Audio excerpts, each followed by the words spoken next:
Hello, and welcome to another edition of Global Culture. I am your host, the financial Dr. Diane Moore Eubanks, and this afternoon it is my privilege and delight to introduce to you my co-host today, Cairo Eubanks. Cairo? Hello, my name is Cairo Eubanks. I am 17, and I'm co-hosting with the financial doctor. Today it is my pleasure to introduce to you my mentor, a young man who's been a college career counselor for 49 years, Mr. Joseph Monti. Thank you, Cairo. Welcome. I appreciate that. So tell me, how did you get into your line of work? Well, I had the good fortune of having a principal in a new high school that will be celebrating its 50 years that wanted a college counselor and determined I would be it, and I have been that ever since then. Wow. And moving to financial doctor who will ask you some more questions. Well, thank you so much, Cairo. Great job. Mr. Monti, as usual, I enjoy speaking to you so much.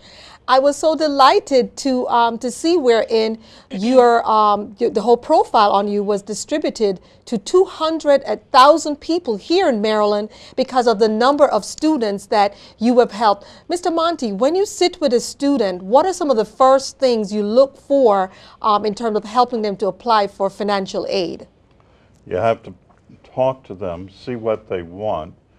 You have to also try to, in this day and age, you ask them about what career they are thinking of. You have to pull the records, you have to see what credentials they have. Absolutely. They're going to get more aid by the harder they work. And their need of the family will assist immeasurably. So it's a many-faceted thing. Good credentials, high need, a team effort, and explaining to them what to do. Now, for a family that's watching here, I would say if you just had a child, try to put a college scholarship in that child's name. Meaning, we had 5 children, a birth came, $1,000 went into a fund. And over the years, by the time they're 18, there's some money there. But not everybody can do it, but that is the best way to do it. I really applaud you, Mr. Monti, because here, with being a financial service advisor, that's what we teach people to do. And they may not be able, as you said, to afford $1,000 at the beginning, but they can start with $25, $100, $300. Right. And the key is to do it regularly, right, frequently, and possibly every month put something aside. And I'm going to talk about how that can be done later. I wanted to ask you something curious. In reading your resume, I saw that you studied to be a Jesuit priest. However, how did you end up with 5 children and 9 grandchildren? I entered public education, and there's a quick, very good story. Because of my background at Gonzaga, I called the head of personnel, said I was a teacher at Gonzaga. He said, "You are hired," over the phone. Wow. And later, I had a wonderful story of how I had 5 children. I was told by my principal that I had to go to a course on learning to teach English. And at that course was my future bride. Wow. I went to the teacher, gave her homework, and said, "You have to tell me, is she free?"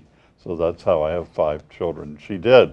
Oh, that's a wonderful story. Wonderful story. Wonderful story, Mr. Monti. Mr. Monti, when someone comes to you with an application, what kind of grades? What's the criteria that most colleges are looking for in this day and age? In reality, any of you students, hopefully someone is watching, a student, you really should be trying for a 3.0 as your minimum grade point average, because your family will benefit by many scholarships that are possible, because you're going to get into school and you have to have credentials to get in for money to be given to you. If you have below that, there's also a way of doing it. The community college is wide open. If you have a heartbeat and a high school diploma, you'll get in. But you still have a long way to go. I see. Now, what kind of, I know you gave us the grade point average, but what are some of the subjects and Well, some of the levels? The one course that if any student can take, the AP Language, the AP Literature, has an A and a B in that. 90% of the students who do that finish college, go on to a career. So that one course has the greatest predictability of college completion because you have the kind of a course that you need to do your college work. I see. Cairo, did you have a question? Yes, I did. So AP Lang and AP Lit They are are the considered. top courses in a high school curriculum. Now, if you're going to be an engineer, you need AP Calculus. If you're going to be a linguist, you need AP in the language you want. So it differs. But for across the board, you have to be able to read and write. And that's why English is still the most important. I understand. Thank you. Thank you. And Mr. Monty, outside of a guidance counselor or college entrance counselor as yourself, where are some of the resources, third-party resources that a student or the parents can go and get information on scholarship grants and loans? All right, they should be attending financial aid workshops, which will update them on what's current in the federal government. We have marvelous resources. The Parents Financial Aid Statement, the FAFSA, you can Google it, you can get all kinds of information. There is a whole plethora of resources. Every college has the No Need Scholarship. So what is that? That means a good student that the college wants will give that student a scholarship to go there. But the resources, Naviance is very good. The College Board Financial Aid book, which I brought with me, excellent. They're very good resources, but you have to familiarize yourself. 1 year at a time, go to a workshop. I see. Would you say, can you give us like 2 websites off the bat that you can think of that everybody should have? Well, there's FastNet is a financial aid workshop that is very good. You cannot err with the federal government. There are a lot of people and a lot of false scholarships, meaning if you have to pay for a scholarship, it's not really a scholarship. So you can find that on Google. There's also some other, there are many sites, but if you start with the federal government and go from there, you'll be all right. Excellent, excellent. How important are the SATs and ACTs in the college determining the scholarship Very process? much, unfortunately, in a sense, because not everyone is a good tester. But those test scores, having, for a certain level of school, 600 or better on the SAT gets you into 95% of them. If you're going for the Caltech, you're going to be in the 700 range. Normally, 500 or better will get you into at least 3,500 colleges. Wow, 3,500? Yes, Mr. because Monty? it's sufficient to get through them. Not everyone is that difficult to get into, and the ACT in reality, a 25 will get you into most schools that take the ACT now has outdone the SAT and is the #1 test.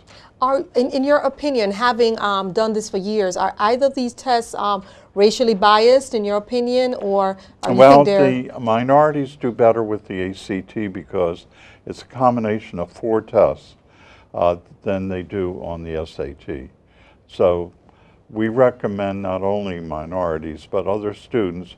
They are achievement tests, and many students do better on achievement tests than the aptitude. Excellent, excellent. And with Mr. Monty, I definitely want to thank you for those points and get back to your first point, which is what brought us here with Kyra now getting ready to herself to go to college, which is parents, I beseech you to start a college plan. Whether your child is just born, for most insurance companies, once your child is over 14 days, you can actually start a college plan. There's several plans out there that can be implemented, but I myself, I would definitely endorse a cash value life insurance plan, or you can start an annuity for your child. There are various things that you can do. So, get with a professional, a licensed financial service provider in your area, one that's credible, one that has been doing this for years and has a great track record, and set your child up for life. Ladies and gentlemen, and young students who are watching, with this, I want to profusely thank my co-host, Kyra Eubanks, who did a great job today interviewing her mentor. And of course, thank you. And of course, Mr. Joseph Monty, who is becoming one of my heroes as well, the great things he's done and some of the students he's helped. So, ladies and gentlemen, this wraps up another segment of Global Culture. I am your financial doctor, Diane Moore Eubanks, and thank you so much for watching us this afternoon.